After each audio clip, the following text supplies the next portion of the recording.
I do like some challenge in my life. It's part of the reason why I started doing YouTube in the first place. I didn't want to sit back and watch all these people putting videos on this platform full of weird opinions. You know, I thought to myself, hey, I'm loud and have an opinion. That could be challenging to watch. When you're making any game, you have to take into account a very wide variety of abilities and tolerances for difficulty, alongside a general acceptance that some people might be put off by ultra-hard video games. Ideally, you strike a balance that appeals to hardcore and casual audiences alike, and a great way of doing this is to throw some kind of stupidly difficult optional challenge into the mix. Hardcore players get their fix, and casual players aspire for greatness, I guess. But you can go too far and go beyond something for ambitious players to sink their teeth into and veer off into significantly more dickish territory. It almost feels like you're being dared by the game to attempt a challenge that feels impossible, but is just enough to hold on to in vague optimism that you might beat it one day. And I'm not talking about those self-imposed challenges that people sometimes do where you beat Ninja Gaiden with your ballsack, or those official achievements that ask similar things from you, like not dying in a world of Super Meat Boy. I guess that's kind of a challenge, but it's not very interesting. I'm talking like secret areas and super bosses, and of a painful level of difficulty. Hey, someone has to have beaten them, right? You mean there's a chance?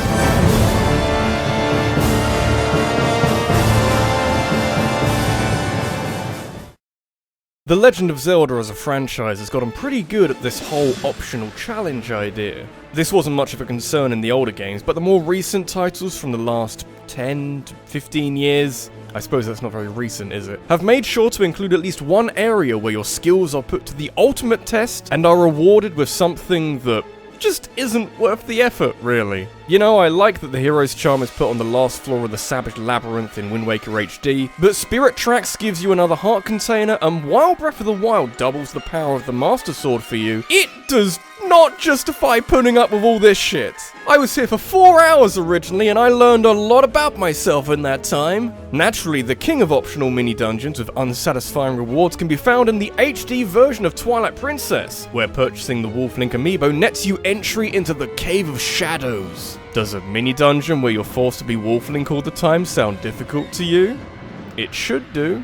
In Twilight Princess, Wolf Link can do a lot of things that normal Human Link can't do, like dig and lick his own testicles, but Human Link has a sword, a lot of items, access to fairies, some kind of shielding, you know, he's got some combos which are quite helpful. Do you see where I'm going with this? Is it not obvious? It's a great idea for an optional challenge, because when you look at Twilight Princess overall, Wolf Link doesn't really get the limelight that he deserves once you move past the opening third of the game. The Cave of Shadows consists of 40 floors that must be beaten in one go if you are to reach the bottom and claim your clearly very important wallet upgrade. What's a boy to do with nearly 10,000 rupees? I don't know, but you can nearly buy bombs in Wind Waker. Make sure to pack those rupees in nice and tight so you can squeeze one more in there. The problems arise not so much from the challenge itself, though that may still cause a few issues, and more so from the various other damage multipliers you can inflict on yourself. Playing in hero mode will double the amount of damage you take, and if you're crazy enough to throw the Ganondorf amiibo onto your Wii U, that multiplier doubles again, taking 4 times as much damage. Now, that changes the Cave of Shadows in a big way. In a way that lets you appreciate how clunky it is to fight enemies as Wolf Link, and how crucial fairies are in order to beat the other big gauntlet in this game, the Cave of Ordeals. You put enough stipulations in there and you start taking 2 hearts of damage from most attacks, and sometimes 4 hearts! I don't care how much money I can hold after this, it is not worth the extreme effort that the Cave of Shadow requires. I remember the good old days where Ganondorf did half a heart of damage per hit. There was someone who understood me.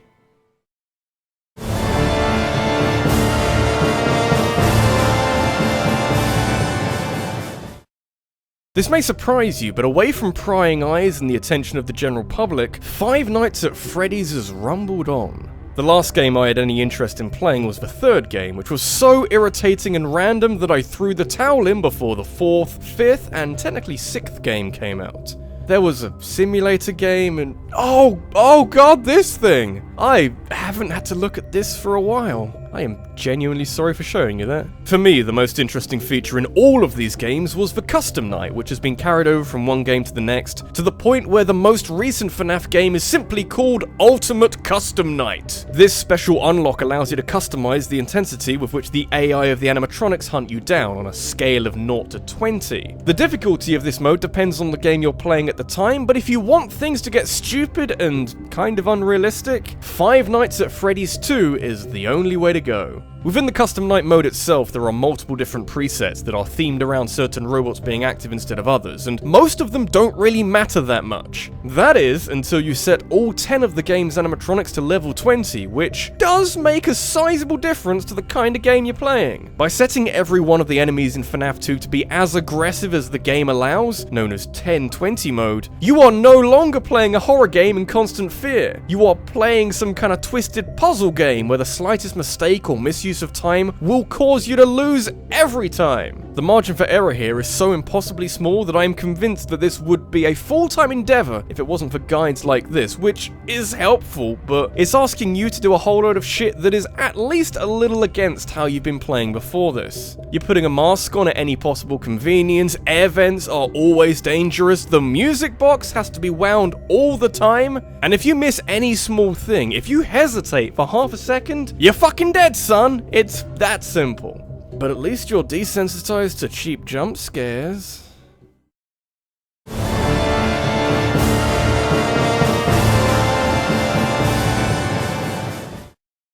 When platformers really engage with this idea of an optional challenge that few players will attempt, let alone finish, they reach this particularly cruel plane of existence where the amount of effort required to beat this challenge is gargantuan, very, very hard to do it. I think behind most platformers is a sadist who wants to push a player to their breaking point. This is very obvious in Hollow Knight. Unlike 99% of other games out there, the comparisons between Hollow Knight and Dark Souls aren't complete horseshit. The oppressive tone, the heavy atmosphere, the sense that there's a lot hiding away in the background to be discovered later, and not so much the difficulty itself, but mechanics that sometimes lend themselves to tricky moments, or, more importantly, optional challenges. The Path of Pain was introduced to the world of Hollow Knight as part of the second batch of DLC called the Grim Troop, and if it wasn't already blatantly obvious what Team Cherry's objective was here, the starting line is up there. How much do you have to hate yourself? Since I'm over here comparing Hollow Knight to other games, you can consider the Path of Pain as an attempt to tap into that gooey Super Meat Boy levels of difficulty, and not just because they went a little crazy with the buzzsaws. Luckily, they threw in plenty of places to restock with soul juice, so your progress isn't likely to be wiped out unless you really screw things up, but the amount of time and effort required to learn and beat each individual section is not exactly in keeping with the rest of this Metroidvania-style game. This level of difficulty just isn't really anywhere else in this game. The Path of Pain is a dramatic difficulty spike that tests your ability to master all the different ways you can traverse the terrain, and put up with missing the same jump over and over again until blood starts leaking from your eyes. It's a rough gig, but hey, I'm here at the end of the stupid thing, all I need to do is go down— Oh no. Someone out there decided that a grueling platforming challenge should culminate with a fight against two very strong enemies that can kill you very quickly, sending you back to the start if you die. Why is there so much pain in this world?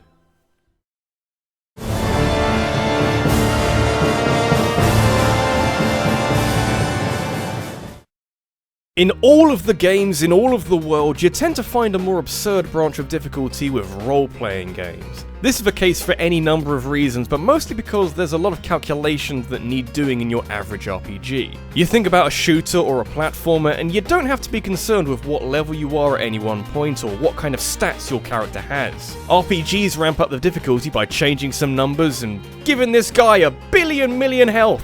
That seems fair, and definitely not like a desperate waste of everyone's time. Is there a way of doing this that doesn't feel like a colossal dick move against the player? No, not really.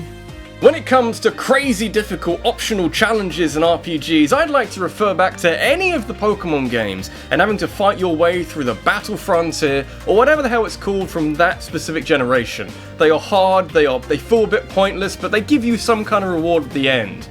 However, as is often the case with these kind of things, where it starts is where it was at its worst. Here's a fun fact for all you people at home. If you've enjoyed this video to this point, then consider subscribing and hitting that bell to receive notifications every time I put out a new video. No, wait, that was the wrong fact. Oh, here we go. Fun fact, I did not know that Pokemon Crystal had a version of the Battle Tower until I started research on this video. My experience of these post-game challenges started in Gen 3 with Hoenn's Battle Frontier, and my experience of Johto was mostly Gold and not Crystal. This game broke new ground within the franchise by offering up a challenge that is more in keeping with the battle style of post-game content that we're used to these days. The problem is that Johto's Battle Tower is the first attempt at doing this, and it shows. Apart from using cheese tactics and hoping for the best, there are very few ways of getting any kind of result out of Crystal's Battle Tower, almost entirely because the trainers are specifically coded to have Pokemon that are effective against yours. This is something that future generations started doing, but only after you've built up a significant win streak and clearly need a few curveballs thrown your way. Crystal doesn't wait that long and chucks Pokemon at you that rarely miss and seem to always get critical hits at just the right time. There's a few guides out there, but they mostly lament that the odds are stacked so heavily against you that a lot of this will always come down to luck. It also holds a selection of rewards that not only aren't worth it, but don't make any fucking sense at all. You get the drugs that you can use to increase stats, but you need strong Pokemon to win enough matches to get the reward. They will likely already have max EVs, and it's all very pointless. This generation already had Kanto in the post-game. Why would you need anything else?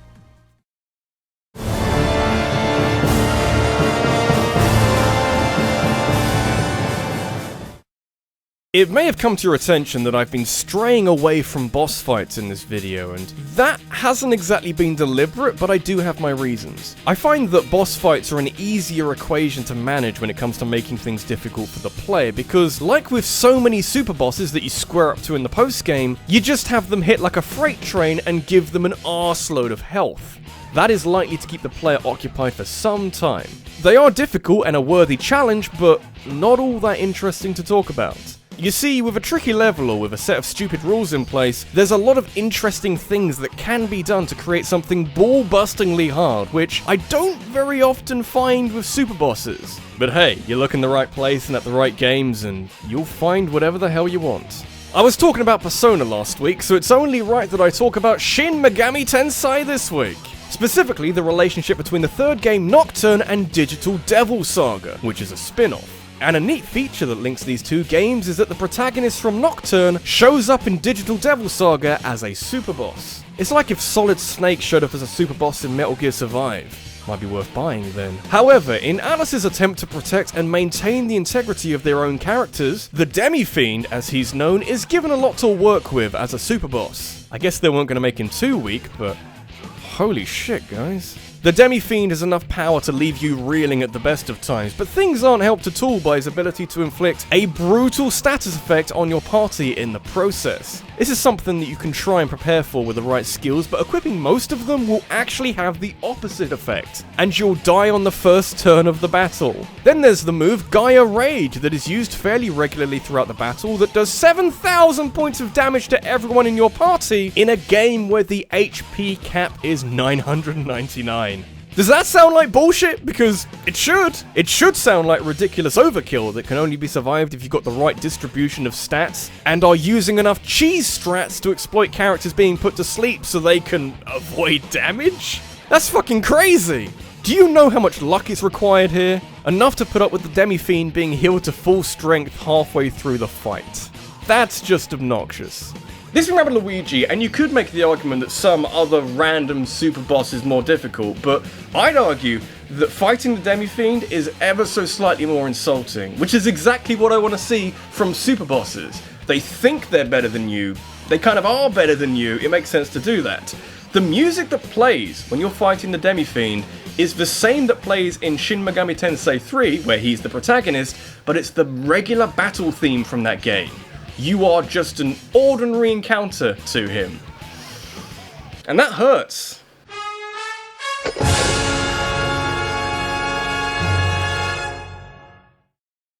Have you got a topic that you'd like me to talk about next week? Make sure you leave a comment about that down below because I'll be taking the most interesting suggestions and making a poll on the next video. In fact, here's one right now that I prepared from last week. I'll be revealing the winner of the poll on Twitter and taking suggestions for games to talk about that are related to that topic. So feel free to follow me over there so we can keep in touch. Thanks for watching, and I'll see you in the next one.